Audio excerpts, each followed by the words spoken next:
आप सभी को मेरा नमस्कार। मैं एडवोकेट प्रियंक डेमोले आप सभी का स्वागत करता हूं। लॉ से जुड़ी हुई वीडियोस के लिए चैनल को सब्सक्राइब कर लीजिए, बेल नोटिफिकेशन को ऑन कर लीजिए और अभी तक आपने टेलीग्राम चैनल ज्वाइन नहीं किया है तो उसकी लिंक डिस्क्रिप्शन में दे दी गई है, वहां से आप जाके उसे ज्वाइन कर सकते हैं। वहां पर लॉ के नोट्स और नए वीडियोस की अपडेट अपलोड कर दी जाती है, तो डिस्क्रिप्शन में जाके आप वहां से उसे ज्वाइन कर सकते हैं। आज हम बात करने वाले हैं NIA नेगोशियल इंस्ट्रूमेंट एक्ट, जिसे परक्राम्य विलेख अधिनियम भी कहा जाता है। इसके अंतर्गत धारा 138 के तहत जो चेक बाउंस का केस लड़ा जाता है उसकी प्रक्रिया क्या होती है, अर्थात सामान्य भाषा में कहा जाए तो एक चेक बाउंस के केस लड़ने की प्रक्रिया क्या होती है, आज हम उसके बारे में डिस्कस करने वाले हैं। तो आइए स्टार्ट करते हैं। चेक बाउंस केस की प्रक्रिया। नेगोशियल इंस्ट्रूमेंट एक्ट 1881 की धारा 138।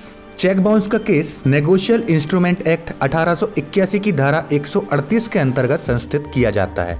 अर्थात चेक बाउंस होने पर जो केस संस्थित किया जाता है अर्थात लड़ा जाता है वह NIA नेगोशियल इंस्ट्रूमेंट एक्ट की धारा 138 के अंतर्गत ही लड़ा जाता है और परिवाद के माध्यम से कोर्ट में दायर किया जाता है। परिवाद अर्थात कंप्लेंट केस पे लड़ा जाता है जो कि सीधा मजिस्ट्रेट के सामने दायर किया जाता है। जिस भी समय चेक प्राप्त करने वाला व्यक्ति खुद को भुगतान किए गए रुपये नगद या अपने बैंक खाते में प्राप्त करना चाहता है तो निर्धारित दिनांक को बैंक में चेक को भुनाने के लिए डालता है, परंतु कुछ कारणों से चेक बाउंस हो जाता है, जैसे बैंक से खाता बंद कर दिया जाना, अकाउंट में पैसे नहीं होना या फिर चेक को खाते में लगने से रोक दिया जाना। जब भी चेक अनादर होता है तो ऐसे अनादर पर चेक को प्राप्त करने वाले व्यक्ति के पास चेक बाउंस का प्रकरण अर्थात केस दर्ज कराने का अधिकार होता है। जिस भी समय चेक प्राप्त करने वाला व्यक्ति, अर्थात मान लीजिए आपकी क्या है, एक हार्डवेयर की शॉप है, आप हार्डवेयर का सामान बेचते हैं। मैं आपकी शॉप पे आता हूँ और आपसे क्या है कुछ सामान खरीदता हूँ। अब सामान खरीदने के बदले जो पेमेंट होती है मैं आपको क्या है चेक के माध्यम से करता हूँ। तो आप कौन हो गए यहाँ पे, चेक प्राप्त करने वाले व्यक्ति हो गए। खुद को भुगतान किए गए रुपये नगद या अपने बैंक खाते में प्राप्त करना चाहता है। चेक प्राप्त करने वाला व्यक्ति जो कि आप हो गए, खुद को भुगतान मतलब मैंने आपको जो चेक दिया है उसकी राशि आप क्या है नगद पाना चाहते हैं या अपने बैंक खाते में प्राप्त करना चाहते हैं। तो निर्धारित दिनांक अर्थात जब मैंने आपको चेक दिया था तो चेक में मैंने एक डेट लिखी होगी कि इस डेट को आप ये चेक बैंक में लगा सकते हैं। तो निर्धारित दिनांक को बैंक में चेक को भुनाने के लिए डालता है। भुनाने के लिए अर्थात चेक की राशि प्राप्त करने के लिए उसे क्या है बैंक में डालता है, परंतु कुछ कारणों से चेक बाउंस हो जाता है। चेक बाउंस हो जाना अर्थात मैंने आपको जो चेक दिया था उसकी राशि प्राप्त करने के लिए आप उसे क्या है बैंक में लगाते हैं, लेकिन किन्हीं कारणों से वो राशि क्या है आपको प्राप्त नहीं होती। आपको यह राशि प्राप्त ना होना ही क्या है चेक बाउंस कहलाता है, अर्थात चेक का अनादर हो जाना। और कारण क्या है, जैसे कि बैंक खाता बंद कर दिया जाना। मतलब मैंने खाता खुलवाया था, मुझे चेकबुक जारी हुई और मैंने क्या है खाता बंद करवा दिया, लेकिन वो चेक क्या है मैं जारी करता रहा, लोगों से सामान खरीदता रहा और खरीदने के बदले उन्हें क्या है चेक देता रहा, लेकिन मैंने क्या है खाता पहले ही बंद करवा दिया था। अब जब खाता ही बंद हो गया तो आपको चेक की राशि कैसे प्राप्त हो जाएगी। तो पहला कारण तो ये हो गया चेक बाउंस का। दूसरा, अकाउंट में पैसे नहीं होना, अर्थात आपकी हार्डवेयर की शॉप थी, मैंने आपसे सामान लिया और आपको चेक दिया और उस पर क्या है निर्धारित एक डेट लिखी, दिनांक लिखी। आप उस दिनांक को क्या है बैंक में जाते हैं चेक की राशि प्राप्त करने के लिए, लेकिन जब बैंक का अकाउंटेंट आपके खाते में चेक की राशि को ट्रांसफर करने का प्रयास करता है तो मेरे खाते में क्या है पैसे ही नहीं थे।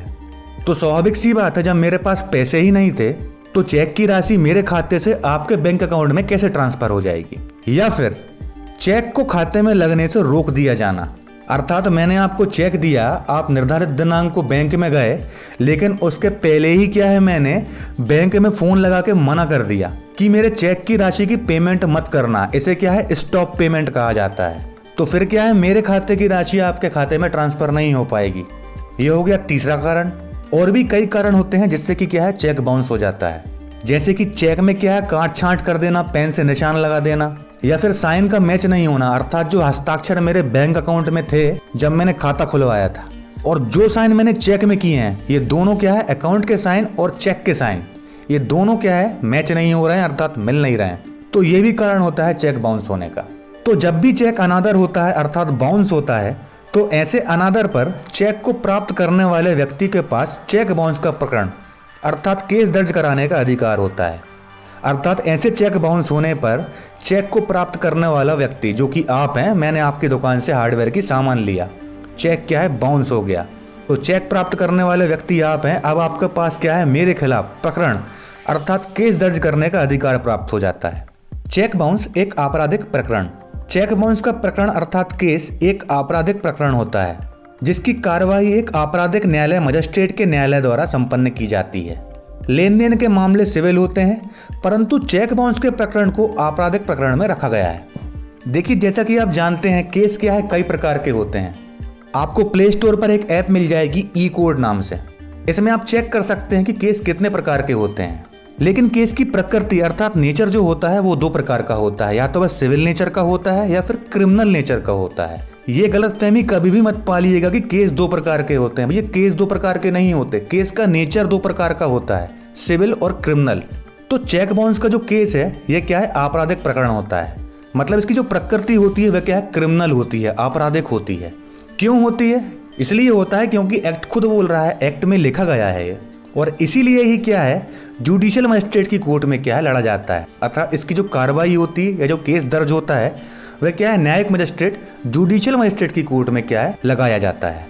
तो यहाँ पर हमने जाना कि चेक बाउंस होता क्या है, किन कारणों से होता है और चेक बाउंस से केस की प्रकृति क्या होती है।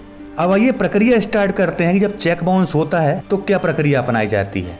सबसे पहला होता है लीगल नोटिस। आगे बढ़ने से पहले फिर से एक बार स्टार्टिंग पे ले जाऊं, ध्यान रखिएगा हमने स्टार्टिंग कैसे की थी। आपकी हार्डवेयर की दुकान थी, मैंने क्या है आपकी दुकान से सामान लिया और क्या है, चेक बाउंस हो गया। हम एक स्टोरी लेके चलते हैं और हमने कारण भी देखे थे ऊपर कि किन वजह से चेक बाउंस होता है। तो अब उनमें से कोई भी कारण हो सकता है। तो आइए समझते हैं लीगल नोटिस। चेक बाउंस के प्रकरण की शुरुआत लीगल नोटिस के द्वारा की जाती है।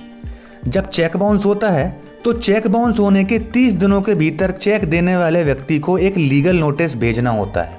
मतलब मैं आपकी दुकान पर आया, आपसे सामान लिया, आपको चेक दिया, चेक में एक डेट लिखी, उस डेट पर आप बैंक जाते हैं और चेक को क्या है, बैंक में लगाते हैं। अगले दिन आपको बैंक से सूचना मिलती है कि आपने जो चेक लगाया था वह क्या है, बाउंस हो गया। तो जिस दिन आपको बाउंस होने की सूचना मिलती है उसके 30 दिनों के भीतर चेक देने वाले व्यक्ति को एक लीगल नोटिस भेजना होता है। चेक प्राप्त करने वाले व्यक्ति आप हैं और चेक देने वाला व्यक्ति मैं हूं। तो जिस दिन आपको बाउंस होने की सूचना मिली उसके 30 दिनों के अंदर आपको मुझे क्या है, एक लीगल नोटिस भेजना होता है, जिसे कि क्या है, अधिकृत अधिवक्ता द्वारा भेजा जाता है। मतलब आप किसी एडवोकेट को क्या है, अधिकृत करेंगे और फिर आपका जो एडवोकेट है वो क्या है, आपके बिहाफ में मुझे क्या है, लीगल नोटिस भेजेगा मेरे एड्रेस पर। अब ये लीगल नोटिस क्या होता है? लीगल नोटिस में चेक बाउंस हो जाने के कारण और भुगतान नहीं हो पाने के कारण बताए जाते हैं। ऊपर हमने डिस्कस किया था कि चेक बाउंस के कारण क्या होते हैं। अब उनमें से जो भी कारण हो तो उस लीगल नोटिस में क्या है, चेक बाउंस हो जाने का वो कारण बताया जाएगा और इसलिए भुगतान नहीं हो पाया ये बताया जाएगा कि मेरे साइन मैच नहीं हुए या मेरे खाते में राशि नहीं थी। ये आपको कैसे पता चलेगा? जैसे ही चेक बाउंस होगा ना, बैंक आपको खबर कर देगी कि चेक बाउंस हो गया है और किस वजह से हुआ है, कारण क्या था। तो ये भी आपको वहाँ पे क्या है, बताया जाएगा। तो यही कारण आप क्या है, उस लीगल नोटिस में मुझे लिखकर भेजेंगे और उसके बाद 15 दिवस के भीतर चेक देने वाले व्यक्ति से पैसे वापस देने का निवेदन किया जाता है। मतलब जिस दिन आपको सूचना प्राप्त हुई बाउंस होने की उसके 30 दिनों के अंदर आप मुझे क्या है, लीगल नोटिस भेजेंगे। 30 दिन का समय है आपके पास मुझे लीगल नोटिस भेजने का। यदि 30 दिन के बाद आप मुझे लीगल नोटिस भेजते हैं तो वो नोटिस कुछ काम का नहीं है, अर्थात कोर्ट में वो मान्य नहीं रहेगा। तो 30 दिनों के अंदर आप मुझे नोटिस भेजेंगे और मुझे 15 दिन का समय देंगे कि मैं आपको चेक में जो राशि लिखी थी वह राशि क्या है, वापस कर दूं 15 दिनों के अंदर। तो क्या है, पैसे वापस देने का निवेदन किया जाता है लीगल नोटिस में। कोई भी चेक बाउंस के प्रकरण में लीगल नोटिस भेजने की अवधि चेक बाउंस होने की दिनांक से 30 दिन के भीतर करना होती है। 30 दिन के बाद लीगल नोटिस भेजा जाता है तो न्यायालय में चेक बाउंस प्रकरण को संस्थित किए जाने का अधिकार चेक रखने वाला व्यक्ति खो देता है। मतलब कि जिस दिन चेक बाउंस हुआ उस दिन से लेकर 30 दिन के अंदर आपको मुझे क्या है, लीगल नोटिस भेजना है। 15 दिन का समय देना है और उसमें पैसे वापस करने के लिए चेक की राशि के। यदि आप 30 दिन के अंदर मुझे लीगल नोटिस नहीं भेजेंगे तो फिर क्या है, चेक बाउंस का केस आप कोर्ट में नहीं कर सकते, आप ये अधिकार खो देंगे। फिर आपको सिविल सूट दायर करना पड़ेगा मेरे ऊपर, काय के लिए, पैसे की वसूली के लिए। तो इसलिए ध्यान रखें, जब भी नोटिस भेजें तो 30 दिन के अंदर भेजें। अब नोटिस भेज दिया और मुझे क्या है, नोटिस में 15 दिन का समय दे दिया कि 15 दिन के अंदर मैं क्या है, पैसे वापस कर दूं। लेकिन इसके बाद जो 15 दिवस का समय भुगतान किए जाने के लिए या चेक बाउंस के संबंध में मध्यस्थता करने के लिए चेक देने वाले व्यक्ति को दिया जाता है, उस समय के बीत जाने के बाद 30 दिवस के भीतर न्यायालय में चेक बाउंस का प्रकरण दर्ज किए जाने का अधिकार चेक प्राप्त करने वाले पक्षकार को प्राप्त हो जाता है। मतलब कि मुझे नोटिस भेजा 30 दिन के अंदर, आपने 15 दिन का मुझे समय दिया उस नोटिस में कि 15 दिन के अंदर मैं क्या है पैसे वापस कर दूं, लेकिन आपका नोटिस मिलने के 15 दिन बाद भी मैं क्या है पैसे वापस नहीं करता। तो इस 15 दिवस का समय बीत जाने के बाद 30 दिवस के भीतर न्यायालय में चेक बाउंस का प्रकरण दर्ज कर दिए जाने का अधिकार चेक प्राप्त करने वाले पक्षकार को प्राप्त हो जाता है। अब ऐसे अच्छे से डिस्कस करने वाला हूं तो आपको क्लियर हो जाएगा, क्योंकि अभी आपको क्या डाउट हो रहा है, 30 दिन 15 दिन फिर 30 दिन आ गए तो थोड़ा क्या है कंफ्यूज कर रहे हैं। मान लीजिए 1 सितंबर को क्या है चेक बाउंस हुआ, तो 1 सितंबर से लेकर 30 सितंबर तक का समय है आपके पास मुझे क्या है नोटिस भेजने के लिए। यदि 30 सितंबर के बाद भेजेंगे आप तो क्या है आप केस करने का अधिकार खो देंगे। लेकिन मान लीजिए क्या है 1 सितंबर को ही चेक बाउंस होता है और आप क्या है 2 सितंबर को अपने एडवोकेट अर्थात अधिवक्ता के पास जाते हैं, उनसे बात करते हैं कि ये चेक बाउंस हो गया है सर, और अब ये सामने वाला ना तो फोन उठा रहा है ना कुछ बता रहा है कि पैसे देगा कि नहीं देगा। ये हो गई 2 सितंबर की घटना। अब आपके वकील साहब क्या है लीगल नोटिस तैयार करते हैं और तैयार करने के बाद 3 तारीख को आपको देते हैं 3 सितंबर को कि जाओ इसे पोस्ट ऑफिस जाके रजिस्टर्ड एडी डाक से या स्पीड पोस्ट से भेज दो। 1 तारीख को चेक बाउंस हुआ, 2 तारीख को आप एडवोकेट से मिले, 2 तारीख की रात में ही क्या लीगल नोटिस तैयार हो गया और 3 तारीख को आपने क्या है लीगल नोटिस पोस्ट ऑफिस जाके मुझे भेज दिया। स्पीड पोस्ट से क्या होगा कि मेरे पास 2-3 दिन के अंदर ही आ जाएगा, हो सकता है 24 घंटे के अंदर आ जाए। और रजिस्टर्ड एडी डॉक से क्या होता है 1 हफ्ते या 8-10 दिन में मेरे पास नोटिस आ जाएगा आपका। तो मान लीजिए आपने क्या रजिस्टर्ड एडी डाक से 25 रुपए में भेजा 3 तारीख को, अब वो मुझे मिला कब 10 सितंबर को मुझे प्राप्त हो गया। तो 10 सितंबर को क्या है मेरा समय स्टार्ट हो गया 15 दिन का। अब 10 तारीख से लेके 15 दिन का समय कितना हो गया 25 सितंबर, मतलब कि 10 सितंबर से 25 सितंबर के अंदर मैं आपको आपके पैसे वापस कर दूं। लेकिन अब क्या है 25 सितंबर भी निकल गई, आज क्या है 26 सितंबर हो गई। तो जैसे ये 15 दिन समाप्त हो गए मेरे, 25 तारीख समाप्त होती है, अगली 26 तारीख से 30 दिन गिन लीजिए आप, आपके पास 30 दिन का समय होता है अब मेरे खिलाफ क्या है केस दायर करने का। अब इन 30 दिनों के अंदर आप मेरे खिलाफ क्या है केस दायर कर सकते हैं चेक बाउंस का। अब सवाल आ रहा होगा सर इतनी माथापच्ची काहे को करना, सीधा केस नहीं कर सकते क्या? नहीं भैया, सीधा केस नहीं कर सकते आप, आपको पहले लीगल नोटिस भेजना ही पड़ेगा। क्यों भेजना पड़ेगा? क्योंकि भैया एक्ट में लिखा है, आपको एक्ट के अनुसार ही चलना पड़ेगा। यदि सीधा केस करने पहुंच गए आप परिवार लेकर 138 के तहत, तो मजिस्ट्रेट साहब गुस्सा भी हो जाएंगे और वो खारिज तो होना ही है वहीं के वहीं। तो एक्ट के हिसाब से चलना है हमको, सबसे पहले लीगल नोटिस भेजना है, वो भी 30 दिनों के अंदर। समय देंगे 15 दिन का, पैसे वापस नहीं मिलते तो जैसे ही 15 दिन समाप्त होते हैं 30 दिन के अंदर आप क्या है केस करने के अधिकारी हो जाते हैं, अर्थात आप 30 दिन के अंदर फिर केस कर सकते हैं।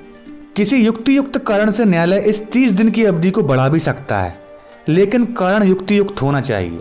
मतलब कि चेक बाउंस हो गया, आपने लीगल नोटिस भेज दिया, 15 दिन का समय भी खत्म हो गया मेरा, लेकिन जैसे ही समय खत्म होता है, जैसे कि 25 सितंबर को समय खत्म हो गया, तो 26 सितंबर से लेकर 30 दिन के अंदर तक आपको क्या है परिवाद दायर करना था, लेकिन किसी कारण से आप क्या है परिवाद दायर नहीं कर पाए। जैसे कि गंभीर रूप से बीमार हो गए या मान लीजिए कोई गंभीर समस्या आ गई और आप क्या है 30 दिनों के अंदर केस दर्ज नहीं कर पाए, तो आप क्या है न्यायालय को सही कारण बताएंगे कि सर जैसे बीमार हो गया था इसलिए केस दर्ज नहीं कर पाया। तो न्यायालय क्या है इस 30 दिन की अवधि को क्या है बढ़ा भी सकता है। देखिए यहाँ पे तो मौका है आपके पास, लेकिन यहाँ पर लीगल नोटिस भेजने में मौका नहीं है, ये आपको 30 दिन के अंदर ही भेजना पड़ेगा, नहीं तो आप केस करने का अधिकार खो देंगे फिर क्या है वहाँ पे सिविल केस लड़ना पड़ेगा वसूली के लिए। तो यहाँ पे कोई राहत नहीं है, लीगल नोटिस तो भेजना ही पड़ेगा आपको, लेकिन यहाँ पे आपको राहत है, लेकिन कारण भी सही होना चाहिए। और फिर क्या है आपको परिवाद के साथ साथ जो आपने परिवाद दायर किया है चेक बाउंस का, उसके साथ साथ क्या है लिमिटेशन एक्ट की धारा 5 के तहत क्या है सही कारण बताकर क्या है आवेदन भी देना पड़ेगा, जिससे कि क्या है 30 दिन की अवधि को क्या है मजिस्ट्रेट साहब बढ़ा दें। जैसे समय पर क्या है कोई आवेदन या परिवाद दायर नहीं कर पाते तो लिमिटेशन एक्ट, जैसे मर्यादा अधिनियम भी कहा जाता है, परिसीमा अधिनियम भी कह सकते हैं, उसकी धारा 5 के तहत आवेदन दिया जाता है और कोर्ट को सही लगता है तो फिर क्या है वो समय बढ़ा देती है। तो यहाँ तक मान के चलते हैं कि अभी आपको सब क्लियर है कि लीगल नोटिस क्या होता है और कितनी समय अवधि में उसको भेजना पड़ता है। आइए अब आगे देखते हैं लीगल नोटिस कैसे दें। जैसा कि हमने ऊपर डिस्कस किया था, एक बार फिर से कर ले रहे हैं। लीगल नोटिस स्पीड पोस्ट या रजिस्टर्ड एडी के माध्यम से भेजा जाता है तथा इससे जो रसीद प्राप्त होती है वह चेक बाउंस का प्रकरण लगाते समय दस्तावेज का काम करती है। जैसा कि ऊपर डिस्कस किया था, वकील साहब ने आपको लीगल नोटिस तैयार करके दे दिया, 3 तारीख को आप गए पोस्ट ऑफिस, तो वहाँ पे आप क्या है पोस्ट ऑफिस के माध्यम से रजिस्टर्ड एडी के माध्यम से उसे भेजते हैं मेरे पास। तो पोस्ट ऑफिस में काउंटर पर जो बैठा होगा सरकारी कर्मचारी पोस्ट ऑफिस का, वह आपसे वो लीगल नोटिस अर्थात वो लिफाफा ले लेगा और फिर क्या है आपको एक रसीद देगा। उस रसीद में डेट लिखी होगी, एक ट्रैकिंग नंबर लिखा होगा जिससे कि आप ट्रैक कर सकें कि आपका जो लिफाफा है वो कहाँ तक पहुँच गया है, सामने वाले को मिला या नहीं मिला, या उसकी करंट लोकेशन क्या है, उसे ट्रैकिंग नंबर कहते हैं। तो रसीद पर वो ट्रैकिंग नंबर भी लिखा होगा। तो इस रसीद में क्या है सब लिखा होगा। चेक बाउंस का प्रकरण लगाते समय ये जो रसीद है ना, ये क्या है दस्तावेज का काम करती है, ऑथेंटिक है, ये सरकारी है, पोस्ट ऑफिस का है, तो ये क्या है एज ए एविडेंस काम करता है। तो इस रसीद को बहुत संभाल कर रखना पड़ता है। चेक देने वाले व्यक्ति का पता सही होना चाहिए और उसे उसी पते पर लीगल नोटिस दिया जाना चाहिए। चेक लेने वाले व्यक्ति आप हैं और चेक देने वाला व्यक्ति क्या है मैं हूँ। तो मेरा पता लीगल नोटिस में जो आप डालेंगे वह क्या है सही डालना होगा आपको। यदि गलत एड्रेस डाल दिया तो वो क्या है गलत पते पर चल जाएगा। इससे होगा कुछ नहीं, आपके 10 से 12 दिन बर्बाद हो जाएंगे, आपको फिर से एक लीगल नोटिस भेजना पड़ेगा। तो इस बात का विशेष रूप से ध्यान रखना चाहिए कि जिस व्यक्ति ने चेक दिया है लीगल नोटिस में उसका पता सही लिखना चाहिए, नहीं तो होगा क्या समय बर्बाद होगा। 30 दिन का आपका जो समय है वो बर्बाद होने लगेगा, आपको फिर से नोटिस भेजना पड़ेगा। इससे क्या है समस्या उत्पन्न होगी। तो एड्रेस पहले कंफर्म कर लेना चाहिए, उसके बाद ही लीगल नोटिस भेजना चाहिए। अब नोटिस भेज दिया, 15 दिन का समय भी निकल गया। उसके बाद आता है क्या मजिस्ट्रेट के न्यायालय का निर्धारण कि किस मजिस्ट्रेट की कोर्ट में केस करना है। जिस थाना क्षेत्र के अंतर्गत वह बैंक होती है, जिस बैंक में चेक को भुनाने के लिए लगाया गया है और चेक बैंक में अनादर अर्थात बाउंस हो गया है, उस थाना क्षेत्र के मजिस्ट्रेट के न्यायालय में इस चेक बाउंस के प्रकरण को संस्थित किया जाता है। उदाहरण के लिए मान लीजिए एक शहर है। अब शहर क्या है थोड़ा बड़ा है, तो बड़ा शहर है इसलिए उसमें क्या है 4 थाने हैं अर्थात 4 पुलिस स्टेशन है। इसी प्रकार उस शहर में जो कोर्ट है उसमें क्या है 4 मजिस्ट्रेट फर्स्ट क्लास बैठे हैं, न्यायिक दंडाधिकारी प्रथम श्रेणी के 4 मजिस्ट्रेट बैठे हैं वहाँ पे। तो प्रैक्टिकली होता क्या है कि 4 मजिस्ट्रेट को क्या है 4 थाने सौंप दिए जाते हैं कि भैया आपको इस थाने के पूरे केस देखने हैं, जो भी FIR होंगी या जो भी प्रकरण होंगे। दूसरे मजिस्ट्रेट को क्या है दूसरे थाने के केस दे दिए जाएंगे। इस प्रकार से क्या है मजिस्ट्रेटों में क्या है शहर को बांट दिया जाता है थाने के हिसाब से कि कौन सा मजिस्ट्रेट किस थाने के केस सुनेगा। तो यही कहलाया मजिस्ट्रेट के न्यायालय का निर्धारण कि किस थाना क्षेत्र में वह बैंक आती है। तो मान लीजिए मैंने आपको जो चेक दिया था वो क्या है आप अपनी बैंक में लगाने के लिए गए उस चेक को। स्टेट बैंक ऑफ इंडिया मान लीजिए आपकी बैंक है, तो वह बैंक किस थाना क्षेत्र में आती है और उस थाने के केस कौन मजिस्ट्रेट सुन रहा है, आपको उसी मजिस्ट्रेट की केस में क्या है परिवार लगाना होगा। इस बात का विशेष रूप से ध्यान रखा जाना चाहिए। तो उस थाना क्षेत्र के मजिस्ट्रेट के न्यायालय में इस चेक बाउंस के प्रकरण को क्या है संस्थित किया जाता है। तो नोटिस दे दिया, मजिस्ट्रेट के न्यायालय का निर्धारण भी हो गया। अब आती है कोर्ट फीस। आपको क्या है कोर्ट फीस भी जमा करनी पड़ेगी चेक की राशि के अनुसार। ऑनलाइन पोर्टल के माध्यम से आप एक कोर्ट फीस जमा कर सकते हैं। चेक बाउंस के प्रकरण में कोर्ट फीस बहुत महत्वपूर्ण चरण होता है। चेक बाउंस के प्रकरण में फीस के 3 स्तर दिए गए हैं। इन तीनों स्तर पर कोर्ट फीस का भुगतान स्टाम्प के माध्यम से किया जाता है। देखिए आप चाहें तो स्टाम्प के माध्यम से भी कर सकते हैं या फिर आप ऑनलाइन पोर्टल है वहां पे भी जमा कर सकते हैं। 2 तरीके हैं आपके पास कोर्ट फीस जमा करने के। आजकल क्या है ऑनलाइन पोर्टल का ही चलन है। तो कोर्ट फीस जमा करने के 3 स्तर हैं। ये 3 स्तर निम्न हैं। अब यहाँ पे थोड़ा ध्यान दीजिएगा। 1 लाख राशि तक के चेक के लिए चेक में अंकित राशि की 5% कोर्ट फीस देनी होती है। फिर चलते हैं हमारे उदाहरण पे। स्टार्टिंग में जो था आपकी एक हार्डवेयर की शॉप है, मैंने आपसे सामान लिया। अब मैंने चेक दिया आपको 99,000 रुपये का, वह क्या है बाउंस हो गया क्योंकि राशि 1 लाख या इसके नीचे है। तो जब आप मेरे खिलाफ कोर्ट में परिवाद दायर करेंगे तो वहाँ पे आपको क्या है 99,000 पर 5% कोर्ट फीस देनी होगी। ये हो गया पहला स्तर। अब दूसरा स्तर क्या आता है 1 लाख से 5 लाख तक के चेक के लिए राशि की 4% कोर्ट फीस देनी होती है। मान लीजिए चेक 1 लाख के ऊपर का था, तो फिर जब आप कोर्ट में परिवाद दायर करेंगे तो वहां पे आपको क्या है 4% कोर्ट फीस देनी होगी। और यदि फिर 5 लाख से अधिक राशि के चेक के लिए है तो फिर वहां पे 3% राशि आपको देनी पड़ेगी कोर्ट फीस के लिए। अर्थात चेक में जो राशि वर्णित है उसका 5%, 4% और 3%, ये हो गई हमारी कोर्ट फीस। तो यहाँ तक की प्रक्रिया को फिर से जान लेते हैं एक बार कि सबसे पहले लीगल नोटिस तैयार हो गया, समय भी दे दिया गया उसमें। एक बात और बताना चाहूँगा कि लीगल नोटिस का फॉर्मेट क्या है टेलीग्राम चैनल पर वहाँ पे अपलोड कर दिया जाएगा इसके साथ। तो वहाँ पे आप देख सकते हैं कि लीगल नोटिस कैसा होता है, तो वहाँ से आप उसे डाउनलोड कर सकते हैं और उसे कोर्ट में यूज़ भी कर सकते हैं। भाई ड्राफ्टिंग ही आप ऐसी करें कि वो लीगल नोटिस को ही आप क्या है परिवाद में कन्वर्ट कर सकें, इससे कि क्या है बार बार परेशान ना होना पड़े। तो लीगल नोटिस ऐसा भेजें कि जैसे परिवाद ही भेज रहे हो आप। इससे क्या है डबल मेहनत भी बचेगी आपकी, एज ए एडवोकेट काम कर रहे हैं, और समय भी बचेगा। तो लीगल नोटिस के बाद हमारा परिवाद भी तैयार हो गया, उस लीगल नोटिस को हमने परिवाद में कन्वर्ट कर दिया। उसके बाद हमने क्या कोर्ट फीस भी भर दी है। अब देखते हैं कि ये तीनों तैयार हो जाने के बाद अगली प्रक्रिया क्या है जब आप कोर्ट में जाएंगे अंदर। ये सब तो बाहर के काम हो गए। अब जब कोर्ट में मजिस्ट्रेट के सामने जाएंगे आप, तो कैसे जाएंगे ये देखते हैं। दस्तावेज सबसे फ्रंट में जो आप लगाएंगे वह लगाएंगे रिसीप्ट, किस चीज की, जो आपने कोर्ट फीस भरी है उसकी। उसके बाद आता है परिवाद पत्र, फिर आएगी दस्तावेज सूची। उसमें आप लिखेंगे कि हम क्या क्या डॉक्यूमेंट पेश कर रहे हैं। ये दस्तावेज सूची भरने का अलग से एक फॉर्मेट रहता है, उसमें कुछ नहीं रहता, ऊपर लिखा रहता है सूची अनुसार दस्तावेज। जैसे नंबर वाइज आपने डॉक्यूमेंट्स लगाए हैं, आपको वैसे ही वैसे नंबर डाल के उन डॉक्यूमेंट्स को लिखना पड़ता है और डेट लिखनी पड़ती है उनकी कि किस तारीख का दस्तावेज है ये। परिवाद पत्र महत्वपूर्ण होता है। चेक बाउंस के प्रकरण में परिवाद पत्र मजिस्ट्रेट के न्यायालय के नाम से तैयार किया जाता है। इस परिवाद पत्र में भुगतान से संबंध में कुल लेन देन का जो व्यवहार हुआ है, उस व्यवहार से संबंधित सभी बिंदुओं पर मजिस्ट्रेट को संज्ञान दिया जाता है। तथा इस परिवाद पत्र में परिवादी का शपथ पत्र भी होता है, जो शपथ आयुक्त द्वारा रजिस्टर्ड होता है। तो सबसे पहले कोर्ट फीस की रिसिप्ट, फिर परिवाद पत्र, और उसके साथ क्या है शपथ पत्र। फिर आएगा सूची अनुसार दस्तावेज। तो दस्तावेज में आप क्या क्या पेश कर रहे हैं, चेक की मूल प्रति, अर्थात जो चेक मैंने आपको दिया था उसकी मूल प्रति। मूल प्रति मतलब ओरिजिनल चेक। उसके बाद क्या है अनादर की रसीद, मतलब जब चेक बाउंस होता है तो बैंक भी आपको क्या है एक रसीद देती है कि आपका चेक बाउंस हो गया है, उसमें कारण भी लिखा होता है कि क्यों चेक बाउंस हुआ। दूसरे नंबर पर आप वह लगाएंगे।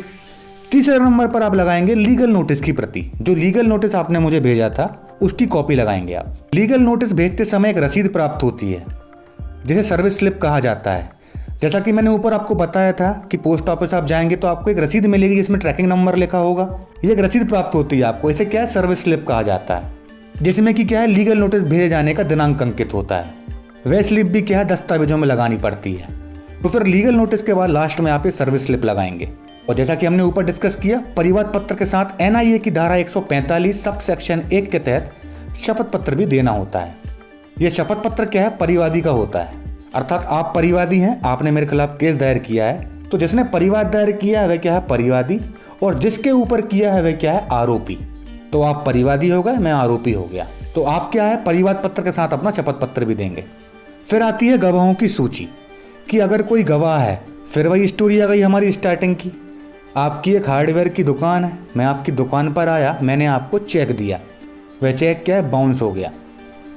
अब चेक देते समय वहाँ कोई तीसरा व्यक्ति था क्या जिसने मुझे आपको चेक देते हुए देखा हो? तो ऐसा कोई व्यक्ति हो तो वह क्या है गवाह बन जाता है। तो ऐसा कोई गवाह हो तो आप उसे भी बुला सकते हैं और गवाहों की सूची में उसका नाम दे सकते हैं। फिर होता है प्रकरण का रजिस्टर होना। जब सारे दस्तावेज प्रस्तुत कर दिए जाते हैं तो केस न्यायालय द्वारा रजिस्टर कर दिया जाता है और केस नंबर न्यायालय द्वारा अलॉट कर दिया जाता है। तो जैसे ही इतनी प्रक्रिया पूरी हो जाती है, हमारा परिवाद पत्र क्या है केस का रूप ले लेता है और फिर उसका क्या है केस नंबर जारी कर दिया जाता है। अब जैसे केस नंबर जारी हो जाता है क्या है सम्मन भेजा जाता है। एनआईए की धारा 144 के तहत प्रकरण के पक्षकारों को न्यायालय द्वारा सम्मन किया जाता है तथा न्यायालय में उपस्थित होने हेतु आदेश किया जाता है। सम्मन करना अर्थात बुलाना। किसे बुलाना? जैसे भैया मैंने चेक दिया था तो कोर्ट क्या है मुझे बुलाएगी कि आपने जो चेक दिया था वो बाउंस हो गया है और सामने वाली पार्टी ने केस लगाया है, क्या कहना है तुम्हारा, कोर्ट आके बताओ। तो ये क्या कोर्ट का बुलावा हो गया। अब जैसे मैं नहीं पहुंचा तो पुनः समन। यदि आरोपी न्यायालय में उपस्थित होकर प्रकरण में अपने लिखित अभिकथन नहीं कर रहा तो ऐसी परिस्थिति में पुनः समन न्यायालय द्वारा भेजा जाता है। मतलब मैं नहीं आया तो कोर्ट क्या है मुझे फिर से एक बार समन भेजेगी। मतलब एक बार समन किया, कई कारण हो सकते हैं, जैसे तामील सही तरीके से नहीं हो पाई या मुझे प्राप्त नहीं हो पाया, उस स्थिति में क्या है पुनः फिर से समन किया जाता है। जैसे मुझे प्राप्त हो गया, मैं फिर भी कोर्ट में उपस्थित नहीं हुआ तो फिर क्या है मेरे खिलाफ वहाँ पे वारंट जारी हो जाएगा। विदित रहे कि यह प्रकरण एक आपराधिक प्रकरण होता है जिसे मजिस्ट्रेट के न्यायालय द्वारा सुना जाता है। इस प्रकरण में आरोपी को बुलाने के लिए वारंट भी किए जाते हैं। यदि आरोपी सम्मन के द्वारा न्यायालय में उपस्थित नहीं हो रहा तो न्यायालय अपने विवेक अनुसार जमानती या गैर जमानती किसी भी भांति का वारंट आरोपी के नाम संबंधित थाना क्षेत्र को जारी कर सकता है। जैसा कि मैं उपस्थित नहीं हुआ तो चेक बाउंस का केस क्या है 138 के तहत क्या है आपराधिक प्रकरण है। यदि समन भेजने के बाद मैं कोर्ट में उपस्थित नहीं हुआ तो मजिस्ट्रेट क्या है अपने विवेक के अनुसार, उनके विवेक के ऊपर है, जमानती या गैर जमानती वारंट मेरे खिलाफ जारी कर देंगे। किसे? संबंधित थाना क्षेत्र को। संबंधित थाना क्षेत्र क्या है? जहां मैं रह रहा हूं, जहां निवास कर रहा हूं, उस थाना क्षेत्र को, कि आपके क्षेत्र में ये व्यक्ति रहता है, इसे उठा के हमारे पास ले आओ। तो फिर क्या है, पुलिस पकड़ेगी और क्या है, मजिस्ट्रेट के सामने पेश करेगी। मतलब बाई चांस वारंट हो गया और पुलिस मुझे पकड़ के लेके आई तो मुझे क्या है, फिर वहाँ पे जमानत का आवेदन लगाना पड़ेगा। पहले कोर्ट से जमानत लेनी पड़ेगी और कारण बताना पड़ेगा। सही कारण लगा तो कोर्ट मुझे क्या है, फिर वहाँ पे जमानत भी दे देगी। तो वारंट जारी हो गया, उसके बाद फिर क्या है, जमानत करवानी ही पड़ेगी। वो भी कहाँ? मजिस्ट्रेट के सामने, जिसके सामने क्या है, केस चल रहा है। जमानत हो जाती है, फिर केस क्या है, अगली स्टेज में पहुँच जाता है, क्योंकि मैं कोर्ट में क्या है, हाजिर हो गया हूँ। फिर वहाँ पे होगा प्रति परीक्षण, क्रॉस एग्जामिनेशन। मतलब आप परिवादी हैं, मैं आरोपी हूँ, तो आपके जो वकील साहब होंगे वे क्या है, मुझसे क्वेश्चन करेंगे, मुझे उनके जवाब देने पड़ेंगे। इसे क्या है, प्रति परीक्षण, क्रॉस एग्जामिनेशन कहा जाता है। आरोपी जब न्यायालय में उपस्थित होता है तो वह नेगोशियल इंस्ट्रूमेंट एक्ट की धारा 145 की उपधारा 2 का आवेदन देकर न्यायालय से प्रति परीक्षण, क्रॉस एग्जामिनेशन करने का निवेदन करता है तथा न्यायालय द्वारा आरोपी पक्षकार का क्रॉस करने की अनुमति दी जाती है। अर्थात आपके जो वकील साहब होंगे वो क्या है, फिर मुझसे सवाल करेंगे, क्वेश्चन करेंगे, यह साबित करने के लिए कि मैं गलत हूँ, आप सही हैं। लेकिन फिर भी होता क्या है, उपधारणा करना, मतलब कि कोर्ट क्या सोचता है। इस प्रकरण में न्यायालय अवधारणा करता है कि चेक देने वाला व्यक्ति दोषी ही होगा। मतलब मैंने चेक दिया है तो कोर्ट यही मानेगा कि मैं ही दोषी हूँ, क्योंकि मेरा चेक आपके पास तो आया है, वो भी साइन किया हुआ। चेक प्राप्त करने वाला व्यक्ति कहीं ना कहीं सही है। अब यहाँ पर आरोपी पक्षकार यह सिद्ध करेगा कि उसके द्वारा कोई चेक नहीं दिया गया। यहाँ साबित करने का भार आरोपी पर होता है, नहीं तो कोर्ट यही उपधारणा करेगी कि मैं दोषी हूँ। भैया मेरा चेक आपके पास कैसे आया? मतलब आपकी हार्डवेयर की दुकान है तो मेरा और आपका क्या संबंध है भैया? जानना पहचान, तू मेरा मेहमान, सर मैं जानता नहीं उसको, इसने सामान लिया और चेक दे के चला गया, तो मेरा चेक आपके पास क्या कर रहा था? कोर्ट मुझसे यही पूछेगी कि प्रियंक डेमोले आपका चेक इनके पास कैसे आया? भैया चेक कोई शादी का कार्ड तो है नहीं कि आप जहाँ बांटते हुए फिर रहे हो। क्या तुमको न्यूज़पेपर दिख रहा है कि घर घर जाके चेक बांटते हुए फिर रहे हो, लो मेरा चेक ले लो? तो कोर्ट यही मानती है कि सामने वाले के पास आपका चेक आया तो क्यों आया? भैया चेक इतनी कीमती चीज है, उसको संभाल के रखना चाहिए। तो ऐसी स्थिति में कोर्ट तो यही मानती है कि चेक देने वाला व्यक्ति यदि बाउंस हुआ है तो जिसने चेक दिया है वही क्या है, दोषी है। ये मेरे ऊपर है कि मैं कैसे सिद्ध करूंगा, इसका भार क्या है, मेरे ऊपर होता है। अब चेक बाउंस का जो केस होता है वह क्या है, समरी ट्रायल होता है। एनआईए की धारा 143 के तहत चेक बाउंस का केस एक समरी ट्रायल होता है, जिसे न्यायालय द्वारा शीघ्र निपटाने का प्रयास किया जाता है। इसमें बचाव पक्ष को बचाव के लिए साक्ष्य का उतना अवसर नहीं दिया जाता है जैसा अवसर की सेशन ट्रायल में होता है। मतलब उपधारणा ही है, साबित कर दिया तो कर दिया, ज्यादा मौका नहीं है साबित करने का वहां पे कि मैं निर्दोष हूँ। तो ये क्या है, समरी ट्रायल, इसलिए इसमें क्या है, ज्यादा बचाव का अवसर नहीं दिया जाता आरोपी को, जैसा कि अन्य क्रिमिनल ट्रायल में या सेशन ट्रायल में दिया जाता है। अब ये चेक बाउंस का केस क्या है, समझौता योग्य है। यह अपराध समझौता योग्य होता है यदि दोनों पक्षकार आपस में समझौता कर न्यायालय से इस प्रकरण को खत्म करना चाहते हैं तो समझौता कर दिया जाता है और अपराध का शमन हो जाता है, अर्थात राजीनामा हो जाता है यहाँ पर दोनों पार्टीज के बीच में। चेक बाउंस के केस में क्या है, राजीनामा हो सकता है। लोक अदालत जो होती है वहाँ पे भी आप कर सकते हैं या कोर्ट के सामने भी कर सकते हैं। 2018 में संशोधन किया गया है। यह संशोधन धारा 143A है जो नेगोशियल इंस्ट्रूमेंट एक्ट की है। इस धारा के अंतर्गत परिवादी पक्षकार एक आवेदन के माध्यम से आरोपी से अपने संपूर्ण धनराशि जो चेक में अंकित की गई है उसका 20% हिस्सा न्यायालय द्वारा दिलवाए जाने के लिए निवेदन कर सकता है और न्यायालय अपने आदेश के माध्यम से आरोपी से ऐसी धनराशि परिवादी को दिलवा सकता है। मतलब 2018 में क्या संशोधन हुआ है और ये संशोधन है एनआईए की धारा 143A। अब इसमें होता क्या है, अब फिर से चलते हैं उसी स्टोरी पर। आपकी हार्डवेयर की दुकान है, मैंने आपसे सामान लिया और आपको एक चेक दिया, चेक क्या है, बाउंस हो गया, आपने क्या है, परिवाद दायर कर दिया मेरे खिलाफ कोर्ट में। तो आप क्या है 143A का आवेदन लगाकर चेक में जो राशि थी, मान लीजिए 1 लाख रुपए का मैंने आपको चेक दिया था, तो उसकी 20% राशि जैसे ही केस लगता है कि आप निवेदन कर सकते हैं कोर्ट से कि सर ये 20% राशि क्या है, हमें इस आरोपी से अभी दिलवाई जाए, बाकी 80% जो राशि है वो केस खत्म होने के बाद दिलवाई जाए, लेकिन अभी कुछ राहत तो दी जाए। तो 20% राशि जो चेक की है, 1 लाख की 20% हो गई जैसे 20,000, तो 20,000 रुपये हमें अभी दिलवाए जाएं। तो तुरंत राहत पाने के लिए 20% की चेक में वर्णित राशि इसके लिए ही क्या है, आवेदन लगाया जाता है 143 ए नेगोशियल इंस्ट्रूमेंट एक्ट का। तो ऐसा आवेदन आप कर सकते हैं। अब यदि राजीनामा नहीं होता, समझौता नहीं होता, तो केस क्या है, फिर अंतिम बहस के लिए चला जाता है, फाइनल आर्गूमेंट के लिए। यदि आरोपी प्रकरण में समझौता नहीं करता और मुकदमे को आगे चलाना चाहता है, ऐसी परिस्थिति में न्यायालय द्वारा आरोप तय कर मामले को अंतिम बहस के लिए रख दिया जाता है और दोनों पक्षकारों द्वारा आपस में अंतिम बहस होती है। यहाँ पर दोनों पार्टीज के एडवोकेट क्या है, अपने अपने तर्क रखते हैं और फाइनल आर्ग्यूमेंट होते हैं। और फाइनल आर्ग्यूमेंट होने के बाद केस चला जाता है निर्णय में। अंत में मामला निर्णय पर आता है तथा कोर्ट इस प्रकरण में दोष सिद्ध होने पर आरोपी को 2 वर्ष तक का सश्रम कारावास दे सकती है। जमानती अपराध, यह एक जमानती अपराध है जिसमें यदि आरोपी की दोष सिद्धि हो जाती है और उसे न्यायालय द्वारा कारावास कर दिया जाता है, ऐसी परिस्थिति में वह ऊपर के न्यायालय में अपील कर जमानत ले सकता है और इस अपराध में किसी भी स्तर पर समझौता किया जा सकता है। तो ये थी चेक बाउंस के केस की पूरी प्रक्रिया। होप गाइस वीडियो आपको समझ में आ गया होगा। यदि इसकी PDF चाहिए तो डिस्क्रिप्शन में टेलीग्राम चैनल की लिंक दे दी गई है, वहां जाके आप इसे डाउनलोड कर सकते हैं। यदि वीडियो पसंद आया हो तो चैनल को सब्सक्राइब कर लीजिए, वीडियो को लाइक कर दीजिए, शेयर कर दीजिए। मिलते हैं अगले वीडियो में। मैं एडवोकेट प्रियंक डेमोले आपसे विदा लेता हूँ। Thank you so much.